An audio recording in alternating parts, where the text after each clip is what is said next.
Oke, assalamualaikum warahmatullahi wabarakatuh. Kembali lagi di channel Barista Pedia. Hari ini gua lagi main di kediamannya Reza Hanif nih di daerah Menteng Atas. Gimana? Halo. Halo. Reza. Alhamdulillah. Kabar gimana, sehat? Alhamdulillah baik-baik. Sibukannya apa nih Mas Reza nih? Sibukannya apa ya? Dagang kopi sih online botolan. Dagang kopi masih ya? Masih. Mas Reza, sebelum kita mulai ke pertanyaan-pertanyaan yang cukup menjebak atau rumit buat Mas Reza nih. Waduh. Mas Reza bisa kenalin dulu Mas Reza. Nama pokoknya perkenalkan diri Mas Reza dulu buat sahabat-sahabat Pedia. Oke. Halo, assalamualaikum warahmatullahi wabarakatuh. Halo, apa kabar sahabat-sahabat Pedia? Perkenalkan, nama gue Reza Hanif. Gue tinggal di daerah Menteng Atas. Apalagi nih? Udah gitu aja. Oke, bisa? Udah, itu aja sih. Berarti kita langsung mulai aja ya ke pertanyaan-pertanyaan. Nah, Ja, lu tuh terjun di dunia F&B itu dari tahun berapa sih, Ja? Gua terjun di dunia F&B itu tahun 2011. Tahun 2011. 2011. Pertama kali gua di F&B itu gua ada di salah satu perusahaan, boleh sebut nih namanya. Bebas. Dulu gue pernah kerja di Jeko Donat. Tempatnya waktu itu kebetulan gue di daerah City Walk Sudirman. Ya. Itu tahun 2011.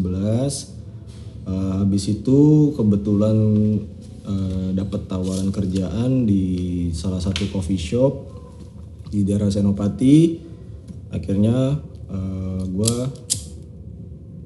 terima di sana, kerja di sana lanjut. Nah, sebelum lu kerja jadi barista, lu pernah kerja di profesi yang lain, di bidang yang lain maksudnya? Pernah. Jadi pas baru gue lulus SMA tahun 2008 2009 gue langsung jadi montir di bengkel motor. Wih, otomotif. mekanik lu ya? Bisa dibilang seperti itu sih. Terus? Karena juga dulu ngikutin profesi hobi bokap juga kan, bokap lebih ke otomotif, lebih ke balapan road race gitu. Ya, akhirnya ya gue ngikut bokap aja, terus akhirnya belajar bongkar, ya akhirnya nerus jadi mekanik. Nah, terus kenapa akhirnya lu memilih profesi di barista? Kenapa nggak lu tekunin nih dunia otomotif lu? Mungkin dulu kan masih jiwa muda kan, masih demen ngeksplor dan mencari jati diri gitu. Mana aja kita jalanin gitu sesuai ya kita pengen tahu. Kayak dulu mekanik karena gue dari bokap gue sering balapan, jadi gue ngikut terus akhirnya gue kayak kepo bongkar motor dan akhirnya feedbacknya gue bisa bongkar motor juga sendiri. Gitu. Nah, pas gue berkecimpung di dunia kopi, pertama gue di Jeko itu gue tertariknya dalam seni latte art waktu itu. Pas saat gue ngeliat salah satu senior gue bisa gambar latte art, itu gue langsung kayak wow keren ya bisa gambar latte art gitu. Iya. Nah, dari situlah gue akhirnya pengen banget belajar di kopi. Dunia kopi. Tapi waktu itu gue masih tertarik dengan dunia latte art. Nah, waktu itu gue belum tahu tentang namanya espresso kayak gimana, yang bagus seperti apa. Nah, gue fokusnya ke latte art. Nah, setelah gue di Jeko, akhirnya gue masuk di salah satu coffee shop di daerah Senopati dan dapat training selama 1 minggu tentang kopi. Nah, disitulah langsung gue kayak, oh ternyata kopi bukan dalam seni latte art aja ya. Ternyata luas, banyak, dari masalah proses pasca panen, dari pertanian, dari roastery, bahkan sampai ke baristanya. Akhirnya di situ gue langsung menentukan wah ini hobi gue yang baru gitu. Ya udah akhirnya mulai dari situ. Tapi ada nggak sih cita-cita lu ini sebenarnya pengen jadi apa sih? Gitu? Pasti kan kayak gue maksudnya cita-cita gue pasti waktu saat gue sekolah sampai kayak gue nanti setelah gue lulus sekolah gue pengen kerja di sini. Dan akhirnya gue adanya di bidang yang seperti ini gitu. Dulu sih malah waktu zaman SMA gue berpikir gue pengen jadi perantau. Gue mau merantau di kota-kota orang gitu, karena gue pengen ngerasain gimana sih bekerja di kota orang gitu. Iya, yang bukan kota lu sendiri. Karena juga ya pengen merasakan challenge lah, gue pengen hidup mandiri, belajar sendiri gimana rasanya, istilah kasarnya bisa nyari duit sendirilah dan bisa tahu dunia luar seperti apa kayak gitu. Terus juga selain itu juga punya cita-cita gue ya pengen punya usaha sendiri sih. Pastinya punya coffee shop sendiri ya? Dulu waktu itu kan belum kepikiran mau buka coffee shop, tapi waktu itu gue pengen mikirnya tuh bengkel. Bukan juga sih, pokoknya intinya ya punya usaha aja gitu, pengen usaha sendiri. Tapi waktu itu gue belum menentukan pengen punya usaha apa gitu. Apapun itu yang penting usaha sendiri. Usaha sendiri. Oke. Ja, menurut lu barista itu apa? Itu adalah orang yang menyajikan kopi kepada konsumen atau customer. Berarti kita menjual servis. Servis pasti. Kedua pasti ya, yang kedua produk gitu. Oke. Berarti maksud gue intinya barista menurut lu melayani customer, terus membuat produk, membuat kopi untuk disajikan kepada customer. Oke. Nah, ngomong-ngomong soal kopi nih, ini di depan gue ada kopi nih, kita ngopi dulu deh. Boleh. Ini gue coblos duluan nih. Ada kopi 14A nih. Oke. Nih kopi lo nih. Iya, itu kopi buatan 14A nih. Kalau misalnya ada yang mau order ini bisa kemana nih? Ada nomor teleponnya juga sih. Terus juga bisa lewat IG, DM. GoFood kebetulan belum ready sih di GoFood. Jadi masih ya dari Instagram sama WhatsApp aja sih. Kita iklan dulu karena udah mulai banyak nih masuk. Nah, satu lagi nih. Ada Kafeinet. Kafeinet nih, kopi susu juga. Ini dia ada di Bilangan di daerah Persada. Kebetulan tadi baru dikirim nih dari temen gue juga. Perbanyak kopi, kurangi ekstasi karena hidup pro relasi bukan halusinasi. Cakep. Bungkus nih. Jadi kopi anti halu-halu nih. Siap. Halusinasi. Kita minum dulu nih. Boleh gue udah coblos dulu. Oke. Nah, selanjutnya nih. Buat seorang barista, kalibrasi itu penting gak sih? Untuk kalibrasi pasti penting, karena kan kalibrasi itu tujuannya untuk mencari rasa kopi yang bagus dan enak untuk disajikan ke customer. Sesuai standar lah ya. Sesuai standar. Pasti kan di setiap kedai atau coffee shop itu punya standarisasi produk masing-masing kayak gitu. Soalnya maksudnya sebenarnya nggak terlalu penting, kalibrasi penting, nah gitu. Ternyata maksudnya buat pandangan kalau sendiri nih kalibrasi memang penting ya. Penting karena apa? Kan balik lagi kan kita menyajikan kepada customer atau konsumen. Kalau misalkan kita tidak tahu rasa kopi yang kita sajikan ke customer, itu agak repot nanti. Kalau misalkan customer nanya, Mas nih kopinya gimana, kopinya rasanya apa, terus kopi dari daerah mana. Nah, itu kan nanti juga repot kita untuk mempresentasikannya. Betul. Kayak gitu. Terus juga balik lagi juga ke kualitas rasa kan. Kita juga kan pasti mengharapkan kopi kita atau produk kita bisa diterima customer ini bisa balik lagi, bahkan bisa sampai jadi customer reguler kayak gitu. Nah, ingat tuh buat sobat pedia, kalibrasi itu penting. Terus lu seneng nggak kerja di bidang ini, di bidang barista nih? Lu seneng nggak? Seneng banget karena awalnya gue bukannya berpikir bekerja sebagai barista. Gue dari awal gue menentukan ini hobi. Karena kalau misalkan kita bekerja sesuai hobi kita, pasti kita ngejalanin ini pasti happy dan seneng aja gitu. Jadikan profesi lu sebagai hobi yang menghasilkan. Iya benar. Cuan. Iya pastilah. No cuan no life. Nah, yang akhirnya ngebuat lu untuk fokus di bidang ini apa nih, Ja?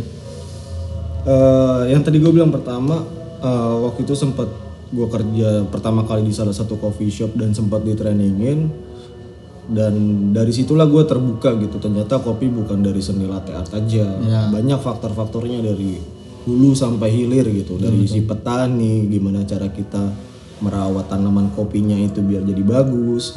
Dari petani masuk ke tangan roaster, si penyangrai itu juga berfaktor juga berpengaruh. Gimana caranya kita menyangrai kopi agar aroma dan flavornya itu, rasa kopinya itu lebih keluar. Bisa keluar. Nah terakhir masuk ke tangan barista, gimana caranya kopi dari petani dan roaster itu udah bagus, udah baik. Nah gimana caranya kita sebagai barista memaksimalkan atau lebih menyajikan kopi itu lebih enak lagi. Nah jadi dari situlah kayak gue tertarik jadi barista. Nah dari sisi uang nih, profesi ini menjanjikan gak sih?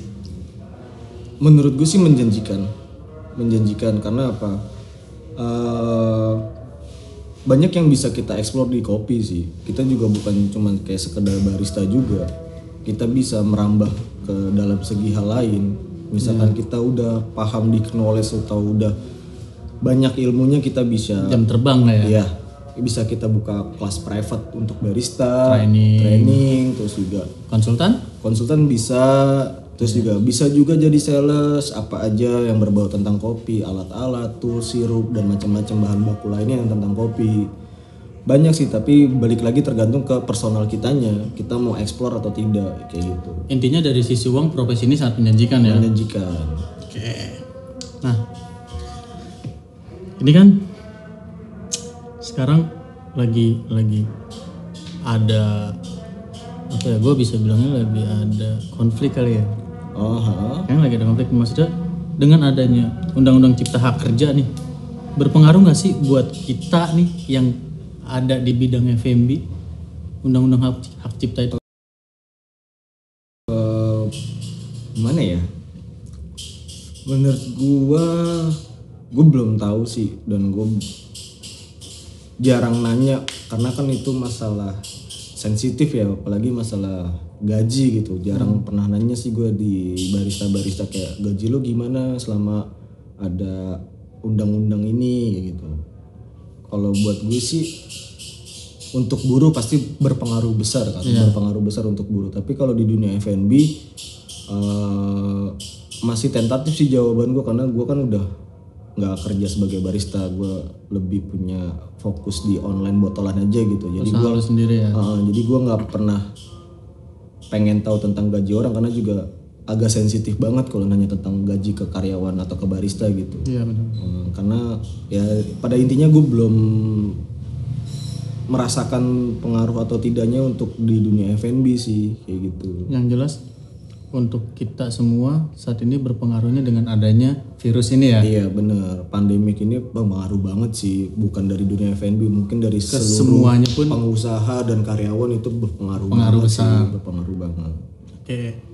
Nah, gue mungkin mau nanya, kenapa sih seorang barista sering banget bikin baper customer? Aduh, baper. Kalau itu mungkin karena udah jomblo akut kali ya. Udah jomblo akut, frustasi, akhirnya mereka membaperkan customer nih, terutama customer perempuan ya kan. Ya kita sebagai laki juga pasti nggak munafik lah. Cewek bening atau apa kan pasti ada lah jiwa-jiwa menggodanya kan. Tapi itu ya balik lagi ke internal baristanya masing-masing sih. Nggak semua barista juga suka baperin customer atau modusin. Ada juga beberapa barista yang memang ya udah, kita sebagai barista ya kita serving dengan sesuai standar yang ada di coffee shop atau kedai masing-masing. Tapi untuk lu sendiri, lu pernah nggak? Ya alhamdulillah sih gue nggak pernah nih.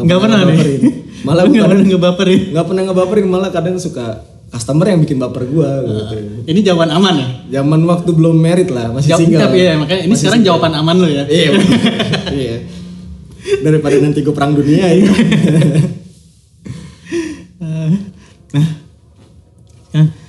Nih, kenapa sih sekarang kopi susu gula aren bisa tren di dunia perkopian, terus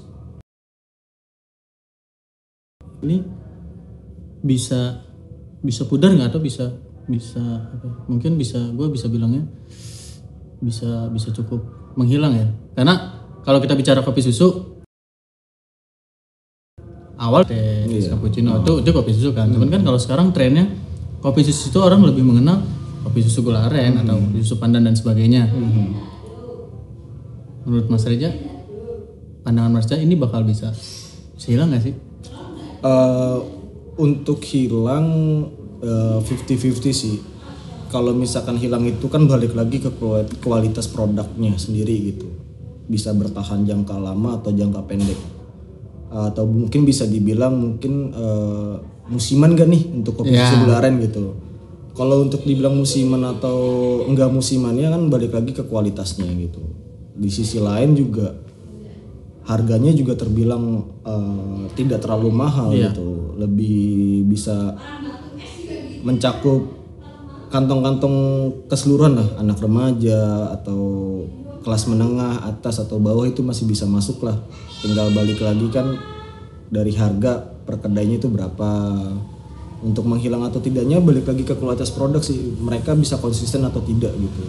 Kalau misalkan nggak konsisten pasti kan orang nggak bakal beli gitu karena kok rasanya seperti ini. Ya mungkin bukan ke produknya, mungkin ngaruhnya ke kedainya gitu. Soalnya maksud gue yang gua baca di tahun 2021 pertengahan atau akhir, kopi susu ini akan sedikit turun dan bakal tren lagi di dunia perkopian nih minuman soda nih Jan. Yang gua baca ya, maksudnya yang gua cari tahu di 2021 tuh nanti bakal seperti itu. Tapi kita juga nggak tahu kan perkembangannya nanti seperti apa, karena masih tentatif lah. Ya kalau misalkan ada menu-menu baru kan berarti kita juga harus mempersiapkan. Oh ini bakal ada menu baru, istilahnya ada persaingan dari segi produk gitu. Nah gimana caranya kita untuk tetap stabil, konsisten, bahkan mungkin bisa lebih di atas lagi untuk segi pembeli gitu. Dari segi kualitas juga bahkan kalau bisa lebih bagus lagi. Nah kalau dari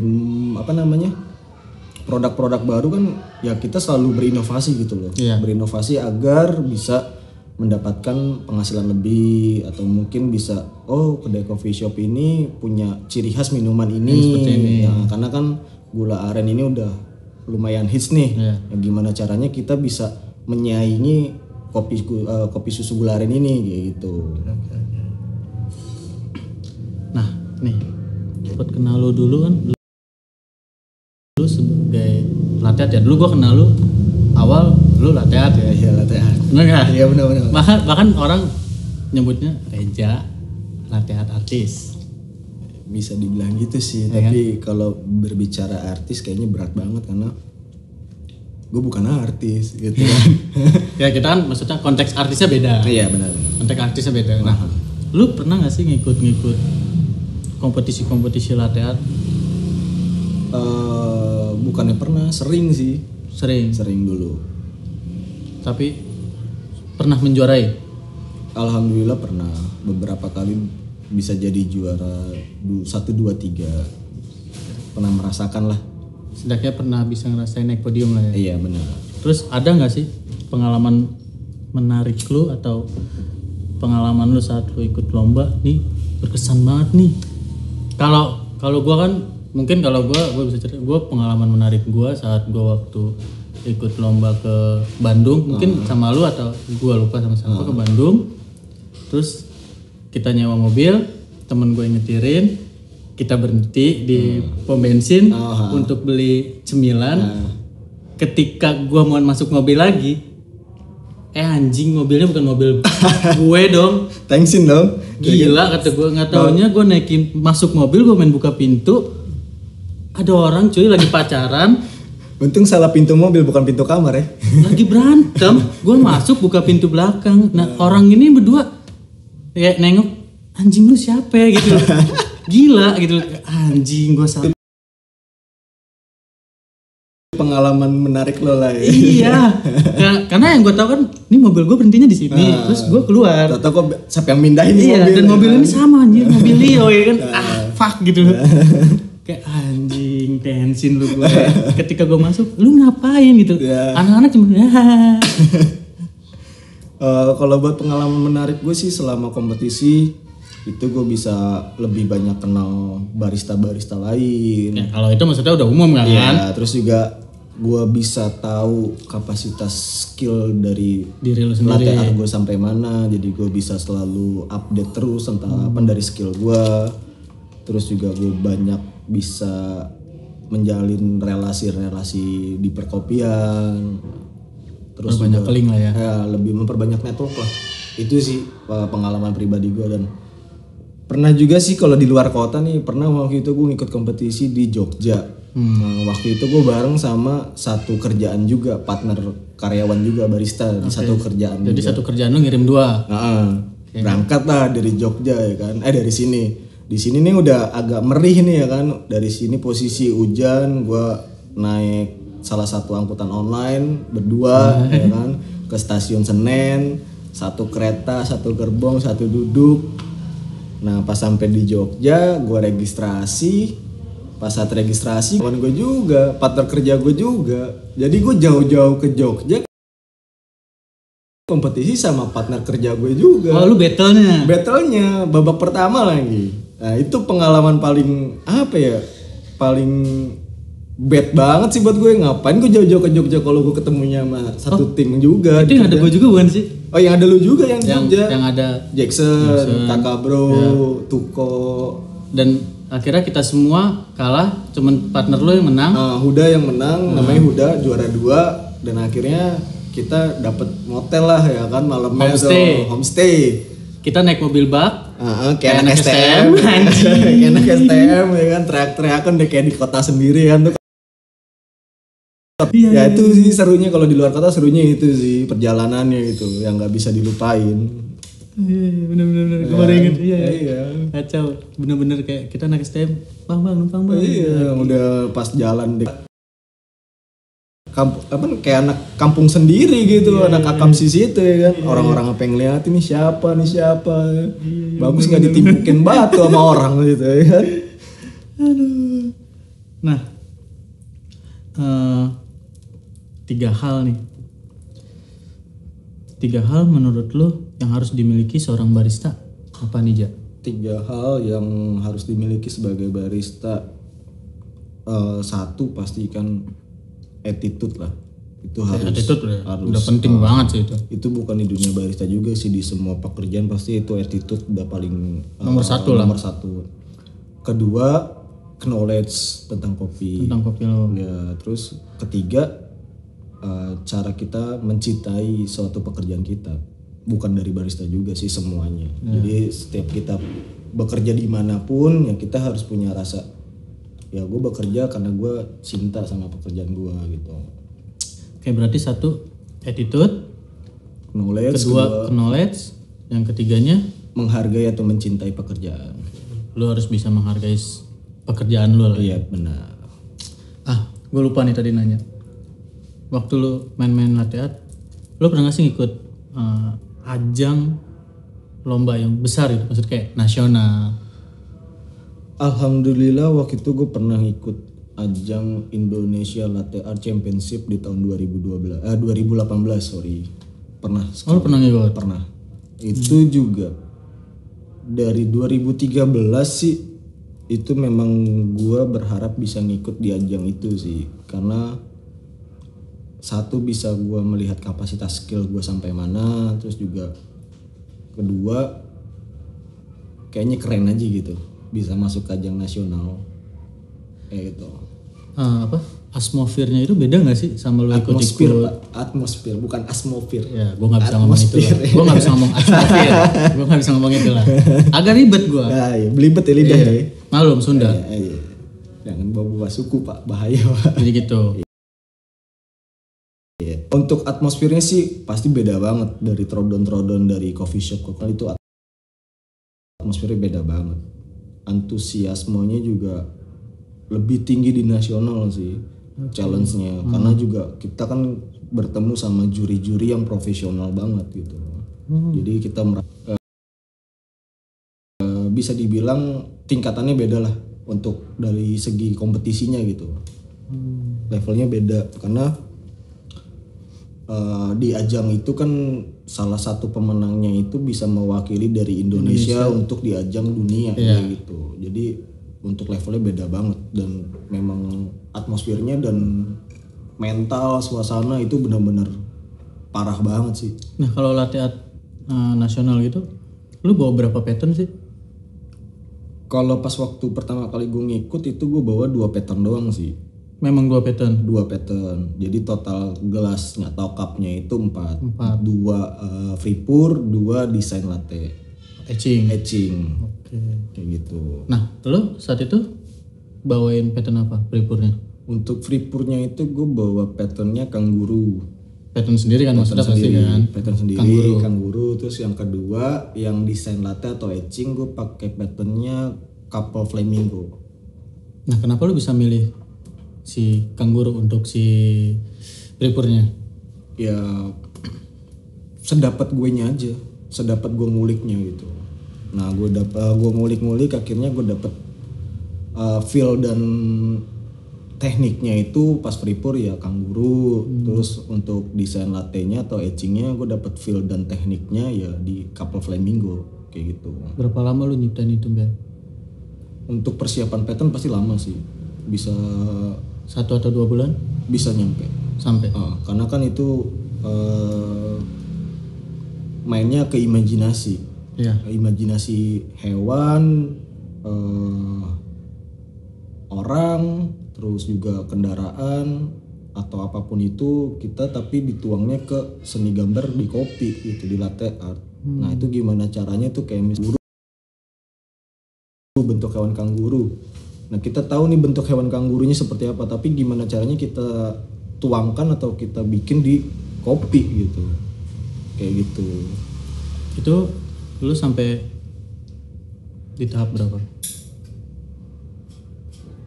Baru penyisian doang sih. Penyisian aja. Karena ya satu kan gue belum ada pengalaman ke nasional, terus kedua ya gue nggak ada mentor atau yang istilah kasarnya coachingin gue lah. Oh lu jalan sendiri? Gue bener-bener one show sendiri gitu. Gila lu, hebat banget. Karena apa namanya sempat gue mengajukan kan ke tempat kerja gue untuk istilahnya minta sponsor, bukannya sponsor sih, buat apa wadah latihan lah kasarnya gitu. Berhubung waktu itu tempat kerjaan gue lagi mau buka cabang, jadi akhirnya dia tidak bisa support, ya gue memaklumi. Terus juga dari segi materi juga kan butuh juga tuh materi untuk persiapan bahan baku kopi sama susu kan tuh harus beli kita gitu. Nah itu gue terlalu minim banget gitu, dan persiapan gue juga bisa dibilang singkat banget karena gue bisa dapet slot di kejuaraan nasional karena waktu itu gue sempat ngikut Trawdon juga, Trawdon Latte Art di daerah Bekasi, dan alhamdulillah juara satunya itu dapat golden ticket tuh. Dan akhirnya ya alhamdulillah gue dapat juara 1, dapatlah itu gue golden ticket. Dan itu kalau nggak salah waktu pendaftarannya itu sebulan sebelum hari H. Sebulan setelah Trawdon itu yang di Bekasi. Oh, oke. Gitu. Dan untuk hari H-nya itu kan berapa bulan ya? 2 atau 3 bulan kayak gitu. Dan sedangkan kan gue juga sambil bekerja juga. Jadi susah untuk gue ngeluangin waktu untuk latihan. Nah, jadi gue untuk meminimalisir waktu gue latihan ya gue di tempat kerjaan kayak gitu. Kayak gue kabarin customer reguler gue atau teman gue, suruh lo mampir dong ke kedai gue atau ke coffee shop kerjaan gue, beli minuman latte gitu atau cappuccino. Ya gue belajarnya sama mereka gitu, gue suruh duduk, gue anggap dia juri, ya gue bikin latte art atau pattern ya sama dia sambil gue presentasiin kayak gitu. Oke. Jadi pengalaman sendiri lah gue istilahnya bisa ngikut ajang nasional tapi gue benar-benar sendiri gitu. Nah selama ikut lomba-lomba Trawdon ada nggak sih musuh atau saingan terberat lu saat ikut lomba? Banyak, pasti ada. Kalau gue saingan gue saat gue ikut lomba Trawdon lu sama temen gue satu lagi, Moxie. Pasti ada sih, semua buat gue itu ya termasuk kayak lu tuh termasuk saingan juga gitu. Jadi Tapi kalau dalam misalnya lu arena nggak ngikut tuh gue udah seneng tuh. Nah lu nggak ikut gue seneng. itu kita berbicara dalam kompetisi ya, ya kan di luar kita teman tapi saat kompetisi kita musuh ya kan. Ada sih buat gue tuh semuanya hebat-hebat banget, jago-jago banget. Tapi kan ya balik lagi ke skill kita gitu. Sampai mana kita mengasah skill kita dari seni lukis di atas kopi atau latte art kayak gitu. Jadi semuanya buat gue itu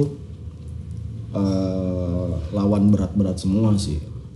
Dari babak penyisian sampai final, yaitu termasuk musuh berat juga kayak gitu. Udah pasti. Iya. Nah, harapan untuk perkopian di Indonesia nih Jak, apa? Harapan gua sih di dunia perkopian di Indonesia ya pasti semoga di perkopian di Indonesia itu bisa lebih maju dan lebih bagus lagi. Walaupun memang kita udah bagus tapi kalau bisa lebih bagus lagi dan lebih bisa menjangkau ke dunia kayak gitu. Terus juga ya dari petani, roaster dan barista bisa semakin tambah solid lagi untuk memajukan kopi Indonesia. Udah itu aja sih. Pesan untuk barista-barista junior atau barista-barista yang ingin masuk di profesi kita apa nih Jak? Pesannya sih jangan pernah menyerah untuk belajar di dunia kopi. Terus juga selalu explore diri kita, jangan sampai pernah kita ada rasa kata puas gitu. Walaupun kita udah paham tapi kan selalu silih berganti tahun kan pasti ada perkembangan yang lebih canggih lagi. Nah, kita juga harus lebih update lagi, ikutin perkembangan. Terus yang paling utama kita harus tetap belajar mencintai suatu pekerjaan kita. Karena dari kita mencintai pekerjaan kita pasti bakal ngejalanin pekerjaan itu dengan enjoy, happy, fun, ya kan, nggak ada beban, itu sih. Nah sekarang 1 atau 2 atau 3 kata buat gue. Buat lu. Buat gue. Apa? Ini Apa? Perbanyak kopi. Udah perbanyak kopi. Oke. Udah itu aja. Oke. Cukup sampai di sini pertanyaan-pertanyaan gua buat lu aja. Thank you udah bisa hadir di channel gua di Baristapedia. Nah, buat sobat Pedia jangan lupa like, subscribe, terus komen di bawah sini nih. Buat kalian yang mau atau punya saran barista siapa yang bakal gue datengin di Baristapedia.